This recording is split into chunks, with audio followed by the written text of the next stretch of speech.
Edappadi Palaniswami 3 cylinder தர்றேன்னாரு. புழுத்தடிக்கு பயில்வான் 6 cylinder தர்றேன்னாரு. அவங்க வாய் என்னைக்கு விட்டாங்களோ 2 பேரும் 1 சிலிண்டருக்கே டப்பா டான்ஸ் ஆடிக்கிறாங்க. எடப்பாடி எப்படி மோடிக்கு அடிமையாக இருக்கிறாரோ அதே மாதிரி ஒன்றிய பிரதமர் மோடி அமெரிக்காவுடைய அதிபர் டிரம்புக்கு அடிமையாக இருக்கிறார்.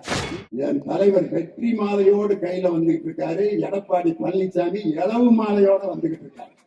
செத்தா போடுற மாலை எடப்பாடியின் கையில், வெற்றி மாலை என் தளபதி மு.க. ஸ்டாலினோட கையில.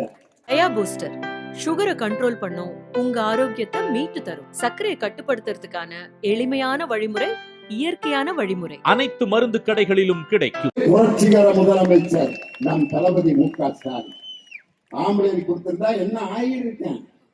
இந்த கூட்டத்துல நடந்து வர்றப்ப ஒருத்தர்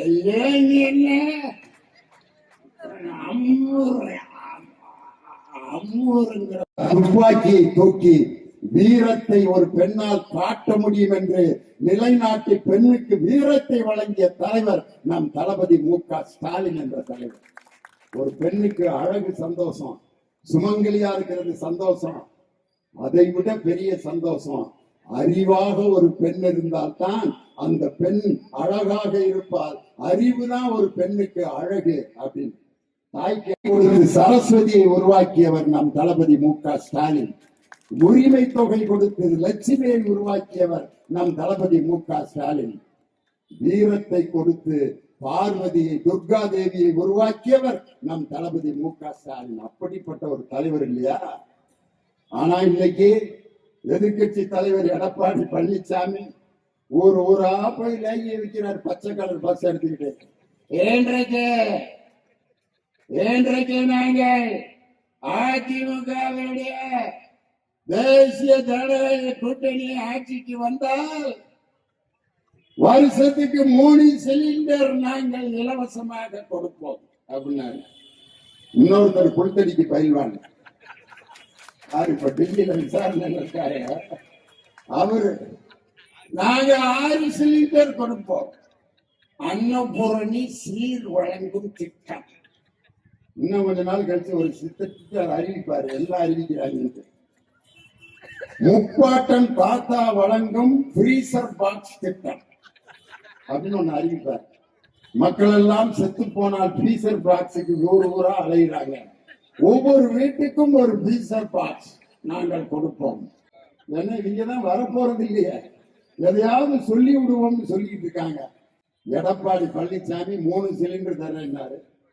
புழுத்தடிக்கு பயில்வான் 6 சிலிண்டர் தர்றேன்னாரு. அவங்க வாய் என்னைக்கு விட்டாங்களோ 2 பேரும் 1 சிலிண்டருக்கே டப்பா டான்ஸ் ஆடிக்கிறாங்க. 1 சிலிண்டர் ஏயா வாய வச்சுக்கிட்டு பேசாம இருக்க வேண்டியதுதான? நான் 3 கொடுப்பேன், ஒருத்தர் 6 கொடுப்பேன்னா 1 சிலிண்டருக்கே ரோட்ல நின்றுகிட்டு இன்னைக்கு போராட வேண்டி இருக்கு. இன்னைக்கு காலையில ஆர்ப்பாட்டம் எதுக்காக? தலையில சிலிண்டரை தூக்கி வச்சு என் தம்பி காந்தி தான் அருமையா சொன்னார். எடப்பாடி எப்படி மோடிக்கு அடிமையாக இருக்கிறாரோ அதே மாதிரி ஒன்றிய பிரதமர் மோடி அமெரிக்காவுடைய அதிபர் டிரம்புக்கு அடிமையாக இருக்கிறார். இந்த அடிமைகளால் ஏற்பட்ட கோளாறுனா இன்னைக்கு நம்ம இது சிலிண்டர் இல்லாம ஹோட்டல்ல எழுதி போட்டிருக்காங்க. சிலிண்டர் இல்லாததால் அன்னை ஹோட்டல்லையே திமுகவும் வதந்தியை பரப்புகிறார்கள். சிலிண்டர் தட்டுப்பாடு இருக்கிறது என்று வதந்தியை வைக்க வதந்தி எல்லா ஹோட்டல்களும் மூடப்பட்டு வேலையை இழந்து இன்னைக்கு அந்த வணிக சிலிண்டர் மட்டும் இல்ல, எல்பிஜி என்று சொல்லப்படுகின்ற வீட்டு சிலிண்டருக்கு இன்னைக்கு தட்டுப்பாடு ஆகி கிடக்குது. ஆனால் வதந்தியை பரப்புகிறோம் என்று பொய் சொல்லி கொண்டிருக்கிறார். எடப்பாடி பழனிசாமிக்கு என் தலைவருக்கு என்ன வித்தியாசம்? இன்னொரு திட்டம் அறிவிச்சார் எடப்பாடி பழனிசாமி, கேட்டீங்களா? இன்றைக்கு நாங்கள் ஆட்சிக்கு வந்தால் ஜல்லிக்கட்டு போட்டியில காளை மாட்டுடன் போராடி ஒரு வீரன் செத்து போனால் அவனுக்கு 15 லட்சம் கொடுப்பேங்கிறார். இதுக்காக ஒருத்தன் சாக முடியுமாயா? எடப்பாடி பழனிசாமி 15 லட்சம் கொடுக்கிறேன் இருக்காரு. இந்த மாட்டிட்ட முட்டு போட்டு இன்னைக்கு ஜல்லிக்கட்டு போட்டியில போட்டி போட்டு செத்து போனா 15 லட்சம் தர்றேன்னு அறிவிக்கிறார் எடப்பாடி பழனிசாமி. என் தலைவர் என்ன அறிவிச்சார் தெரியுமா?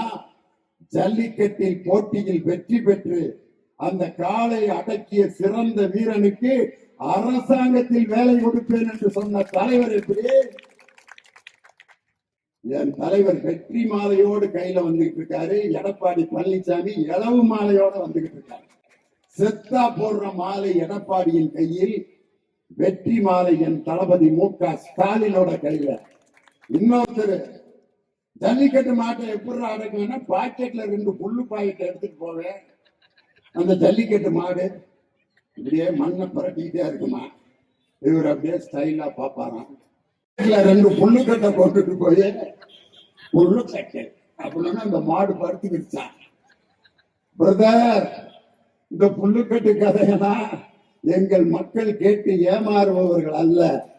வெற்றி பெற்ற வீரனுக்கு அரசு வேலை கொடுக்கின்ற என் தலைவர் தான் தொலைநோக்கு திட்டத்தோடு இந்த நாட்டை அணுகி கொண்டிருக்கிறார். அவர் சரியா?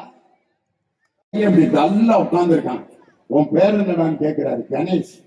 ஏன்டா அப்படி டயர்டா இருக்க? காலையில சாப்பிடாம வந்துட்டீங்களா? ஏன்டா சாப்பிட? எங்க அம்மா பூ வைக்கிறாங்க. என்னைக்காவது ஒரு நாள் தான் உப்புமா கிண்டி கொடுப்பாங்க, சாப்பிட்டு வருவேன். இன்னைக்கு எங்க அம்மா பூ சீக்கிரம் வரவங்க எடுத்துக்கிட்டு வெள்ளி பசியோட எப்படா படிப்பான்னு நினைத்து உலகத்திலேயே முதன்முறையாக பள்ளி மாணவர்களுக்கு காலை உணவு திட்டத்தை அறிமுகப்படுத்தி அது லண்டன்லையும் கனடாவிலையும் இன்னைக்கு 11 மாநிலங்களில் அந்த திட்டத்தை 11 முதலமைச்சர்கள் அதை பின்பற்றுகிறார்கள் என்று சொன்னார். உலகத்திற்கே வழிகாட்டிய தலைவர் நம் தமிழகத்தினுடைய முதலமைச்சர்.